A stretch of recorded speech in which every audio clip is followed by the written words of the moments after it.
વડોદરામાં મોલમાંથી ખરીદેલ શ્રીખંડ અને એ શ્રીખંડની અંદર ફૂગ નીકળી છે। ફૂગવાળો આ શ્રીખંડ જે ગ્રાહકને પધરાવી દેવામાં આવ્યો છે।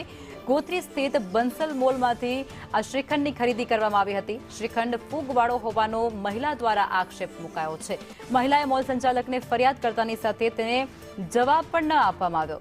1 કલાક સુધી જવાબ ન આપ્યા હોવાનો મહિલા દ્વારા આક્ષેપ કરવામાં આવી રહ્યો છે।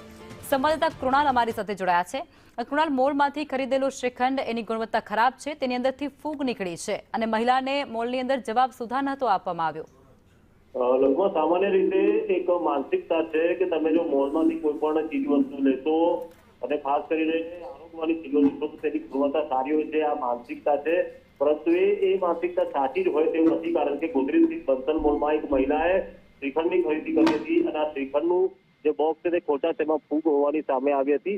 આ સમગ્ર મામલે રિફંડ માટે નહીં પરંતુ લોક જાગૃતિ માટે આ મહિલા ફરી એકવાર મોલમાં ગઈ હતી, સંચાલકોનો સંપર્ક કરવાનો પ્રયાસ કર્યો હતો, પરંતુ ત્યાંના જે કર્મચારીઓએ એકબીજાને ખોવા આપી હતી અને 1 કલાક સુધી આ મહિલાને ગોળ ગોળ ફેરવી હતી અને બાદમાં આ મહિલાએ આખરે આ મીડિયા સમક્ષ પોતાની આકૃતિ વર્ણવી છે અને આવા જે મોલ છે તેની સામે કાર્યવાહી કરવામાં આવે તેવી માંગ પણ કરી છે। જી, આભાર।